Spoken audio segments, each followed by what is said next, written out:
I still remember the second my daughter stopped smiling. She didn't scream or cry.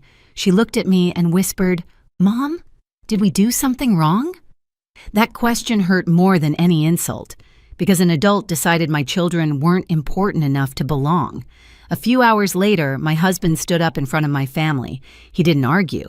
He didn't explain. He pulled out his phone. What he said next didn't just end a birthday party.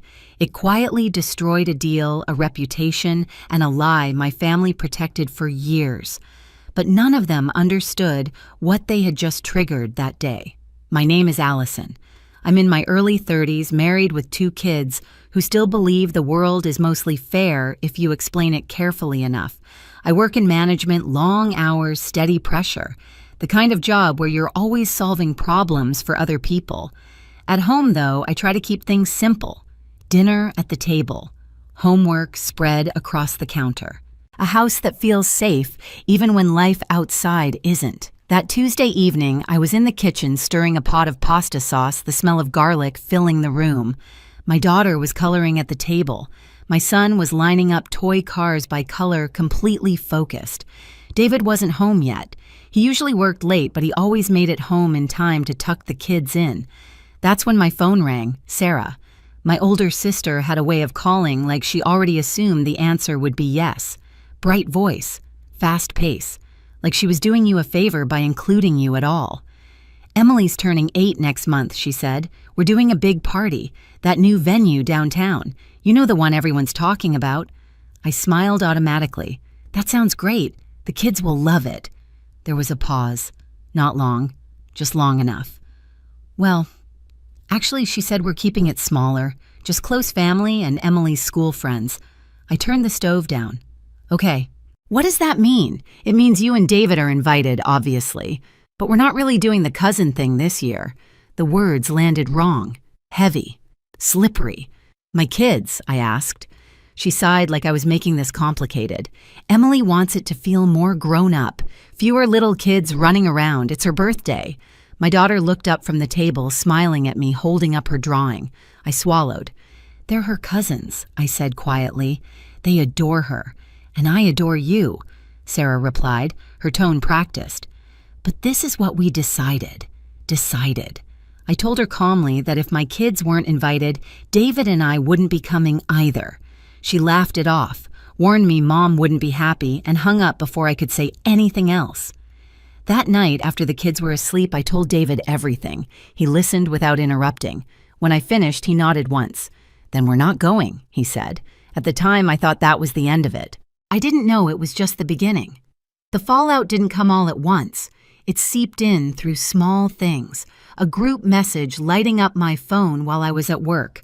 Photos of balloon colors. A discussion about catering options. Everyone talking like nothing had happened. I didn't respond. 2 days later, my mother called. She always did when silence made her uncomfortable.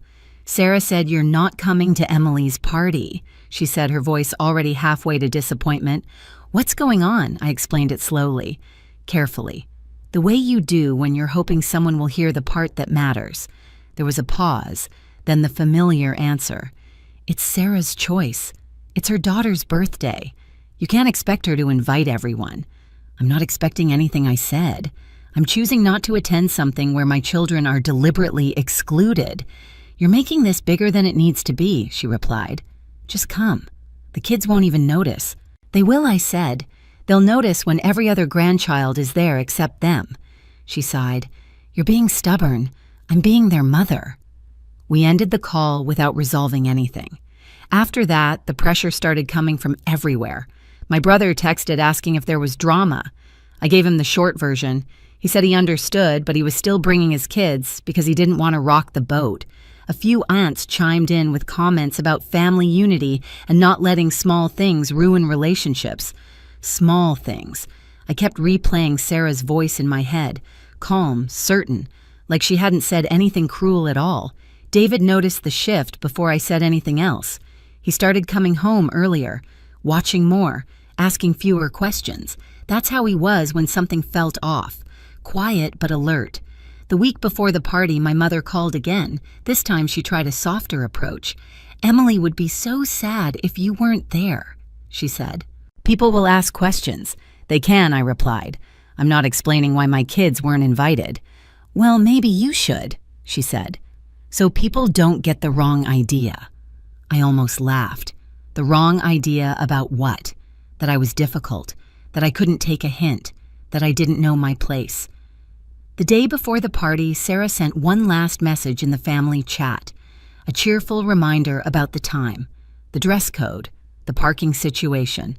A smiling emoji at the end like that smoothed everything over. I put my phone down and looked at my kids playing on the floor. My daughter was teaching her brother a game she'd invented. He kept messing it up and she kept patiently correcting him, never raising her voice. They had no idea what was happening around them. And that was the part that made my chest tighten. That night, David asked, "Are you okay?" "I am," I said after a moment. "But tomorrow might not be." He nodded. "Then we'll handle tomorrow when it comes." I believed him, but I still didn't know how hard tomorrow would hit or how quickly everything would change once my children learned the truth. The morning of the party arrived bright and clear, the kind of day that feels unfair when you're carrying something heavy. David suggested we take the kids somewhere fun, somewhere loud and distracting. We chose the aquarium in the city, their favorite place where everything glows blue and nothing feels urgent. At first it worked. My son pressed his face to the glass, watching a stingray drift by like a living shadow. My daughter laughed when the penguins dove her ponytail, bouncing with every step. I told myself we had made the right call, that we had protected them. Then my daughter tugged on my sleeve. "Mom," she said softly, "is Emily's birthday today?" The question landed like a dropped plate, sharp, sudden. David's hand tightened around our son's shoulder. "How do you know that, sweetheart?" I asked. "Grandma told me," she said. "She asked what dress I was wearing to the party." Of course she did. I knelt down so we were eye level. The hum of the tanks filled the space between us. "We're not going to that party," I said carefully. Her smile faded. Why not I searched for words that wouldn't break her, words that wouldn't teach her the wrong lesson. Sometimes I said parties are just for certain people. She blinked. "But I'm her cousin." "I know," I said, my throat tightening. Her eyes filled fast and silent. "Does Aunt Sarah not like us?" My son started crying before I could answer. Big hiccuping sobs that echoed off the glass. David picked him up immediately, pressing his forehead to his hair. "We're going home," he said quietly. The drive back was silent except for sniffles in the back seat. I kept my eyes on the road because if I looked at the mirror, I knew I'd lose it. When we got home, I put on a movie and handed out snacks like bandages. The kids curled up together, already drifting back toward normal. Kids are resilient like that. I wasn't. David disappeared into his office. I could hear the low murmur of his voice through the door. Not angry, controlled. That scared me more. An hour later, my phone buzzed, then buzzed again. Messages stacking up. Missed calls. My mother, my brother, Sarah. I walked into the office. David looked up at me, his expression calm but resolved. The kind of calm that comes after a decision has already been made. "They made our children cry," he said. "That's not something I'm willing to overlook." That was the moment I understood something clearly for the first time. Staying quiet hadn't protected anyone. It had only delayed the consequences, and whatever was about to happen next, it wasn't going to be gentle. I didn't ask David what he meant at first.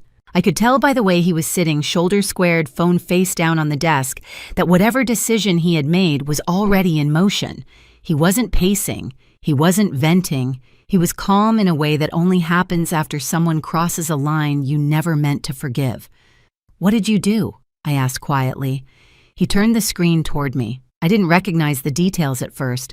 Just a chain of emails, short, professional, carefully worded, subject lines about meetings, timelines, approvals, the kind of messages most people skim without thinking twice. "Sarah's husband has been trying to lock down a major contract," David said. "It's been dragging on for months." I knew that much. Sarah had mentioned it more than once, always framing it as the thing that would finally put their family on stable ground. Bigger house, better schools, less stress. It was the reason she'd been tense lately, the reason everything felt like it mattered just a little too much. What does that have to do with us? I asked. David looked at me steadily. I'm the one who decides whether that contract moves forward. The room felt suddenly smaller. I didn't know that, I said. You weren't supposed to, he replied. Most people don't connect the dots. Different structures, different names. I like it that way. I stared at the screen again this time, understanding what I was looking at. A decision. Already sent. Already final. You ended it, I said. Yes. My first instinct wasn't relief. It was fear. David, I said slowly, you didn't just do this because of a party, right? He shook his head. No, I did it because someone decided our children were disposable, and then everyone else told us to swallow it. My phone buzzed again. Then again. I didn't even have to look to know who it was. Sarah, my mother, my brother. I finally picked up one call. Sarah's voice came through sharp and panicked, stripped of the practiced calm she usually wore. What is going on? She demanded. Mark just got a call saying the deal is dead. Dead. Do you have any idea what you've done? I didn't raise my voice. I didn't apologize. I know exactly what happened, I said. David made a business decision. This is insane, she snapped. Over a birthday party? No, I replied. Over how you treated my kids, she scoffed. You're seriously going to destroy our finances because Emily didn't want little kids running around. They're not little kids, I said. They're your niece and nephew. That's not the point, she shot back. You know how competitive things are. That contract was everything for us. And my children weren't, I said. Silence crackled on the line. Then my mother cut in, her voice trembling with anger. You've gone too far. This is punishment, Allison. This is revenge. No, I said. This is consequence. You could have talked to us, she insisted. You could have worked this out. We tried, I said. You told me the kids wouldn't notice. They noticed. David reached for my hand, grounding me. Sarah's voice softened just slightly. You planned this, she said. You knew he could do this. I didn't, I replied honestly. But even if I had, it wouldn't change what you did. You're being cruel, she said. You're ruining our future. I took a breath. You hurt my children. Tell me which one of us decided that was acceptable. She hung up. The rest of the afternoon blurred into noise, messages flying in from relatives who suddenly cared very deeply about family unity, calls I didn't answer, opinions I didn't ask for. Everyone had a take once money entered the picture. David ignored it all. He closed his laptop, stood up, and walked into the living room where our kids were sprawled on the floor with blankets and popcorn. He sat down with them like nothing else existed. That night, Sarah showed up at our door, alone. She looked smaller than I remembered, tired. Her eyes flicked around the house as if she was seeing it for the first time. The kids' drawings taped to the fridge, the scuffed coffee table, the life we'd built without needing approval. Can we talk? She asked. We sat in the living room, the same room where my kids had cried hours earlier. She twisted her hands together, avoiding my eyes. I didn't realize it would go this far, she said. Then you didn't think very hard, I replied. She flinched but didn't argue. I told myself it was just one party, she admitted, that they wouldn't even know. They knew, I said. They asked why you didn't like them. Her face crumpled. That's not true. I do like them. Then why did you exclude them? She was quiet for a long moment. When she finally spoke, her voice was raw. Because I was jealous. I didn't interrupt. Your kids are sweet, she continued. Everyone says it. Mine's been struggling lately. Tantrums, acting out. I felt like everything was a comparison and I was losing. I wanted one day where I didn't have to feel that. So you made my kids pay for it, I said. She nodded, tears spilling over. I didn't think it through. I didn't think about how they'd feel. I was wrong. It wasn't an excuse, but it was the truth. You need to apologize to them, I said, not to me. To them. I will, she whispered, if you'll let me. That's up to them, I replied. And as for the contract, that's David's decision. She nodded, already knowing the answer. David didn't change his mind. When I asked him later if he ever would, he shook his head. It's not about punishment, he said. It's about who I choose to do business with. I won't partner with people who think hurting children is negotiable. The fallout was immediate. Sarah's husband scrambled for alternatives, smaller deals, less security. They survived, just not the way they'd planned. Sarah came back a week later with Emily. She knelt in front of my kids, eyes level, and apologized. No excuses, no qualifiers. Emily handed them handmade cards inviting them to a cousin-only celebration. Cake, balloons, just family. My kids forgave her instantly, the way children do when you give them honesty. The adults weren't so quick. Family gatherings changed after that.